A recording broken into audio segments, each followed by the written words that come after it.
जो पुश्तैनी वोट चोरी करते। अच्छा बोलिए आप। हाँ बोले आप बोले। हाँ बोले आप बोले। स्पीकर सर, मेरा कल एक सवाल था जो हिंदुस्तान के इतिहास में पहली बार डिसीजन लिया गया कि इलेक्शन कमिश्नर्स को फुल फुल इम्यूनिटी दी जाएगी। ठीक है, ये है ना, इसका जवाब इसका पीछ मैं खत्म नहीं किया सर। इसके पीछे जो थिंकिंग थी वो हमें सबसे पहले बताएं। ठीक है। दूसरी बात, नहीं हरियाणा की जहां इनने बात की, इन्होंने एक उदाहरण लिया, वहां पर अनेक उदाहरण हैं। वो भी आपने दिया था ना, 19 वो भी आपने दिया था, इसलिए दिया वो भी। 19 लाख वहां पे फेक लोग वो उदाहरण आपने दिया था, इसलिए उसका जवाब दिया। और ये भी हमें बता दीजिए, actually let us have a debate on my press conference. Let us go, let us have very good idea, let us have a debate on my press conference. Amit Shah ji, I challenge you to have a debate on the 3 press conferences. Please ठीक है, बैठ जाइए। माननीय, please माननीय, आपने बात की थी, प्लीज। डिबेट ही तो चल रही है। उत्तर प्रदेश में और हरियाणा में दोनों चुनाव में वोट कैसे दे रहे हैं? प्लीज ये भी जवाब दे दीजिए। माननीय गृह मंत्री जी। मान्यवर, पहली बात मैं स्पष्ट करना चाहता हूं, मैं 30 साल से विधानसभा और संसद में जनप्रतिनिधि के रूप में चुनकर आता हूं। मुझे लंबा अनुभव है संसदीय प्रणाली का। विपक्ष के नेता महोदय कहते हैं कि पहले मेरी बात का आप जवाब दीजिए, मैं सुनना चाहता हूं। आपकी मुनसफी से संसद नहीं चलेगी। मेरे आप बोलने का क्रम मैं तय करूंगा, इस तरह से नहीं चलेगी संसद। मान्यवर, उनको धैर्य रखना चाहिए, मेरा जवाब सुनने का। इनकी एक एक बात का जवाब मैं दूंगा, मगर मेरे भाषण का क्रम वो तय नहीं कर सकते, मैं करूंगा, क्योंकि मैं बोल रहा हूं।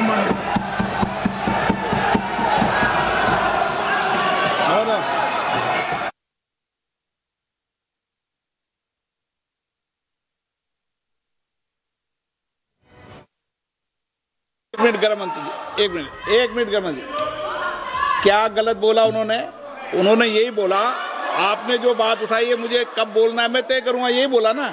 उसमें क्यों उत्तेजित हो रहे हो आप? हाँ, आपके 2-2 मिनट में खड़े होने से थोड़ी जवाब देते रहेंगे। नो, माननीय गृह मंत्री, नहीं हो सकता। मैं आपको फिर मौका दूंगा, आपको।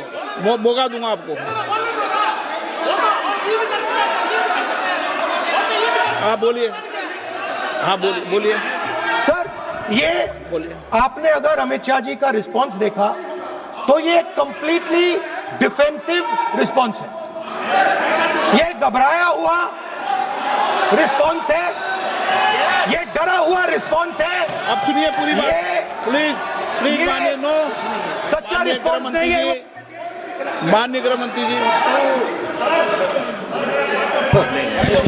मान्यवर, आपके चेहरे पर बैठो। मान्यवर, आपके चेहरे पर चिंता की लकीरें मैं देख रहा हूं कि मैं क्या बोलूंगा। मैं उनके उकसावे में नहीं आऊंगा, मैं मेरे विषय पर बोलूंगा। मान्यवर, मैंने इतना ही कहा कि मैं मेरे भाषण का क्रम मैं तय करूंगा। मेरे भाषण का पहले क्या बोलना, बाद में क्या बोलना, मैं तय करूंगा। और मैं मानता हूं कि हर एक वक्ता का ये अधिकार है, उनका भी है, मेरा भी है।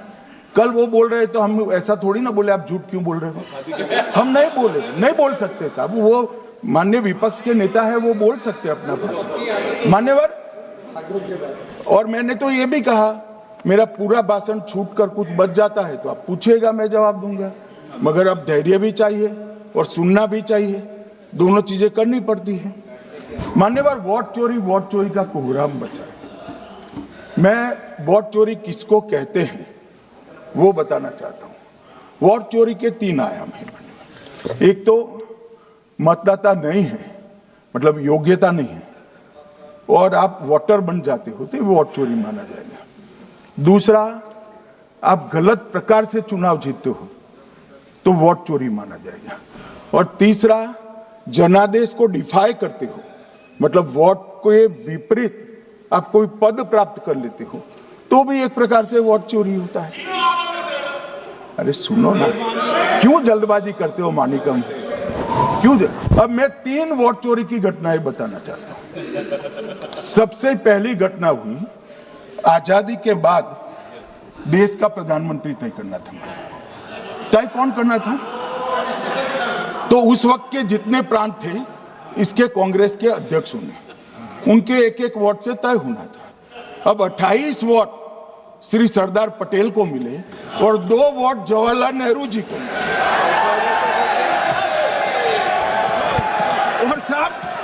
और साहब प्रधानमंत्री जवाहरलाल जी बने।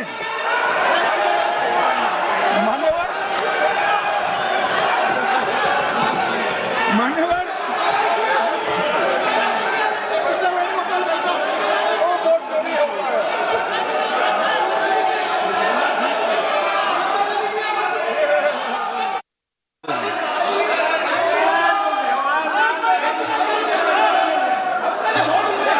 प्लीज, माननीय गृह मंत्री जी, माननीय गृह मंत्री जी, प्लीज।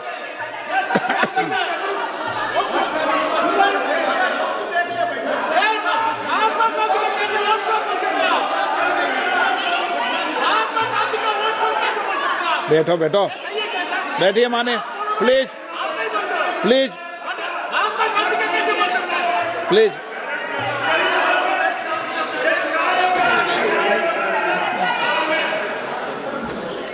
मान्यवर दूसरी, प्लीज बैठिए बैठिए माननीय सदस्य, प्लीज, हर बार नहीं उठते, बैठिए।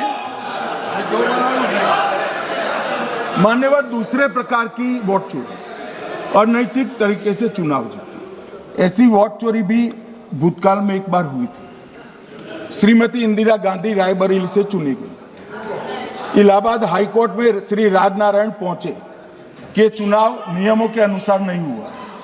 इलाहाबाद हाईकोर्ट ने ये तय कर दिया कि श्रीमती गांधी ने उचित तरीके से चुनाव नहीं जीता है, हम इसको रद्द कर दें। मान्यवर, ये भी वोट चोरी थी, बहुत बड़ी वोट चोरी थी। और उसके बाद में क्या हुआ? उसके बाद में क्या हुआ? उसके बाद में वो वोट चोरी को ढकने के लिए संसद में कानून लाया गया कि प्रधानमंत्री के खिलाफ कोई केस ही नहीं हो सकता। मैं विपक्ष के नेता को कहना चाहता हूं, इम्यूनिटी की बात आप चुनाव आयोग की पूछ रहे हैं, इसका तो मैं जवाब दूंगा, इसका मैं जवाब दूंगा इम्यूनिटी का। मगर ये इम्यूनिटी जो श्रीमती गांधी ने दी थी, इसके लिए आपका क्या कहना है? आपका क्या जवाब है? और उन्होंने तो स्वयं के लिए ले ली। उनका आरोप है। प्लीज, ऐसे नहीं चलता मान्यवर। आप जब बोले, जब 5-5 मिनट में उठेंगे क्या? ये मान्यवर, उनका आरोप है। आप भी बोले, आप भी बोले, आप भी बोले।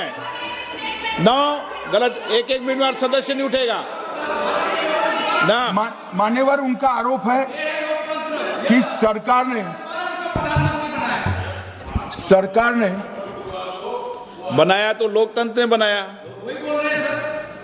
तो जो समय का केस था वो बताया है, आगे का तो बताया। मोदी जी को भी सब लोगों ने प्रधानमंत्री बनाया है भाई, आपकी कृपा से नहीं बने हैं।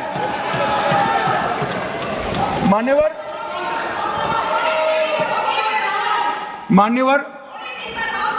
नो प्लीज, से मानित तरीका ठीक नहीं है आपका, 2-2 मिनट में उठना।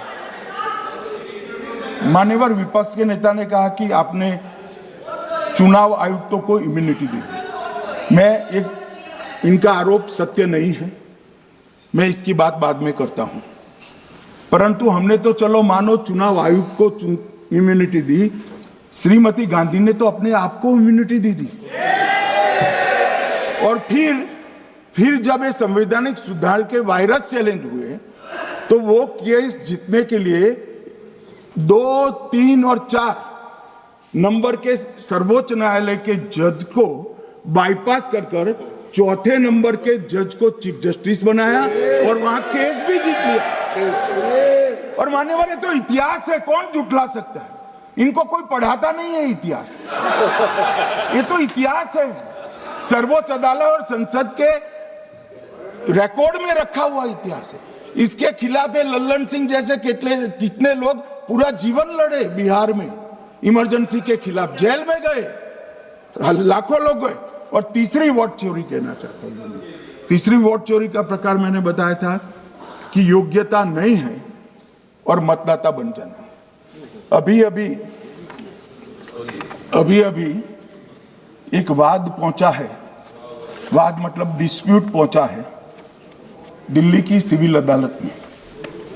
उसमें डिस्प्यूट ये है कि सोनिया गांधी जी इस देश की नागरिक बनने से पहले मतदाता बने।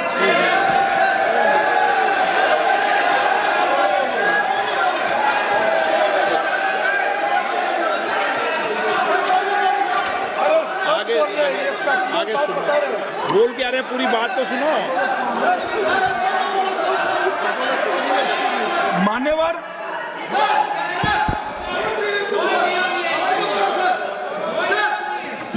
मैंने इतना ही कहा है कि अदालत में केस चल रहा है जो फैक्चुअल है।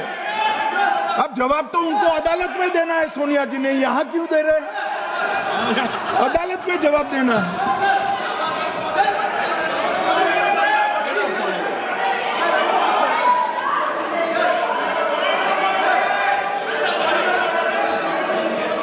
बीच के भाषण में पॉइंट ऑफ ऑर्डर नहीं होता।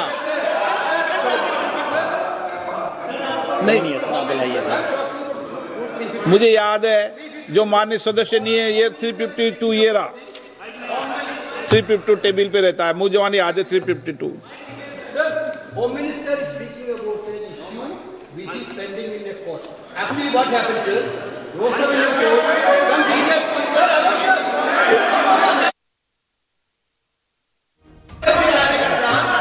filed a case on Madam Sonia Gandhi's voting on that 80. Sir, that Ross Avenue court dismissed that case without, there is no substance in that case. After that, the same person given an appeal. Gandhi not even voted in that election. I am challenging Home Minister. Okay. Sonia Gandhi not even voted that election. Can you prove it? Can you prove it? Sir, misleading statement a Home Minister doing. Sir, you are. What is this, sir? एक minute please दादा, एक minute please. No, बैठिए। No मान्य please. देखिए मान्य सदस्य, 2 दिन से मैं चर्चा को सुन रहा हूं और 352 आपने भी पढ़ा है, मैंने भी पढ़ा है, ठीक है ना। कई बार इधर से भी उधर से भी इस विषय को कई बार बोला गया है। जब डिबेट चलती है उसके संदर्भ में कई विषयों को बोला जाता है, ठीक है ना। और इसीलिए सुनिए बात, माननीय गृह मंत्री जी ने, आपने आधी बात सुनकर हर 2-2 मिनट में उठने लगोगे, ऐसे चर्चा नहीं होती। आप उनकी पूरी बात को सुनिए, क्या संदर्भ था, उन्होंने कोई फैसला नहीं दिया है, उन्होंने एक जानकारी जो आई है वो जानकारी सदन के पटल पे रखी है। अब मुझे सुनिए तो, अब आपने एक मुद्दा खड़ा किया, मुझे जवाब तो देने दीजिए। मान्यवर, मैंने कुछ ऐसा नहीं कहा, मैंने सिर्फ इतना कहा है कि एक वाद दायर हुआ है दिल्ली की अदालत में। मैंने कोई कंक्लूजन नहीं कहा, मैंने कहा कंक्लूजन कहा, मैंने कोई कंक्लूजन नहीं कहा। कंक्लूजन तो जब उनका नोटिस का जवाब वो दे देगी तब अदालत देगी, तब फिर से बताऊंगा मैं। मगर अभी तो मैंने सिर्फ इतना कहा है कि वहां एक केस रजिस्टर्ड हुआ है जिसमें श्रीमती गांधी को नोटिस इश्यू किया है। इसमें इतने लाल पीले होने की जरूरत क्या है? मान्यवर, हम सबका साझा दायित्व है, हम भी विपक्ष में बैठे, हम चुनाव जितने जीते हैं इससे ज्यादा हारे हैं। हम लोगों का तो एक प्रकार से पौना जिंदगी ही विपक्ष में ही चला गया, चाहे राज्य हो या केंद्र हो। कई चुनाव हमारे, हमने चुनाव आयुक्त और चुनाव आयोग पर कभी आरोप नहीं लगाए। एक नया पैटर्न खड़ा, एक नया पैटर्न। मैं पूरा वाक्य नहीं बताना चाहता। श्रीमती ममता बनर्जी ने चुनाव आयोग पर आरोप लगाए, स्टालिन जी ने लगाए, बीडी सतीशन जी ने लगाए, श्री राहुल गांधी ने लगाए, मल्लिकार्जुन खड़गे जी ने लगाए, तेजस्वी यादव जी ने लगाए, अखिलेश यादव जी ने लगाए, वी शिवन कुट्टी ने लगाए, हेमंत सोरेन जी ने लगाए, भगवंत मान जी ने लगाए।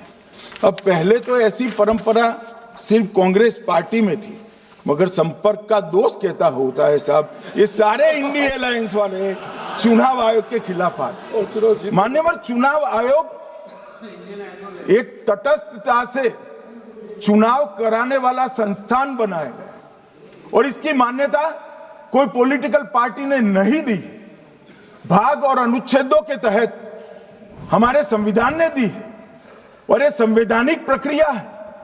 इस संवैधानिक प्रक्रिया पर सवाल खड़े कर कर, अनर्गल आरोप कर कर आप पूरे चुनाव आयोग की एक प्रकार से पूरे दुनिया में इसकी छवि को धूमिल करने का काम कर रहे हैं। आपको लगता है कि आप सरकार की छवि धूमिल करें? ना जी, आप पूरी दुनिया में भारत के लोकतंत्र की छवि को धूमिल करें। मान्यवर, सरकार का तो इतना ही सवाल है, मान्यवर सरकार का तो इतना ही सवाल है कि भारत के मतदाता क्या सोचेंगे, मगर मतदाता का सोचने का सवाल नहीं है। मतदाता को तो मालूम है कि हमने तो वोट दिया है इसलिए चुनकर आए हैं, तो उसके मन में कोई डाउट नहीं है। ये वोट चोरी करते रहे, घुसपैठिया बचाओ यात्रा निकाली और बिहार में 2/3 बहुमत से हम जीत गए। मान्यवर, ये जो नई परंपरा शुरू हुई कि देश के अंदर चुनाव न जीते तो चुनाव आयोग को बदनाम करो, चुनाव प्रक्रिया को बदनाम करो, मतदाता सूची को बदनाम करो, ये हमारे लोकतंत्र का भला नहीं करेगी। यही आयुक्त के तहत, यही सरकार के होते हुए आप कई चुनाव जीते हैं, हम कुछ नहीं बोले, हम पार्टी में बैठकर इसकी मीमांसा की, मगर ये लोग चुनाव आयोग पर। प्लीज नो, आप बैठिए, आप ठीक है बैठिए। माननीय सदस्य प्लीज प्लीज। मान्यवर, मैं थोड़ी स्पष्टता के लिए आंकड़ा देना चाहता हूं। मई 14 में श्रीमान नरेंद्र मोदी इस देश के प्रधानमंत्री बने, तब से उनको आपत्ति है। तो एनडीए क्या क्या जीती? 3 लोकसभा चुनाव हम जीते, 41 राज्यों के विधानसभा चुनाव जीते, तो हम 44 विधानसभा टोटल चुनाव जीते हैं 2024 से 25 तक। मगर वो भी 30 चुनाव जीते हैं अलग अलग विधानसभा में, 30 जगह पे। अगर मतदाता सूची करेक्ट है तो क्यों शपथ लिया, क्यों चुनाव लड़ा? आप बताइए देश की जनता को। आप लोग यहाँ कैसे पहुंचे? श्री राहुल गांधी जहां से चुनकर आए हैं,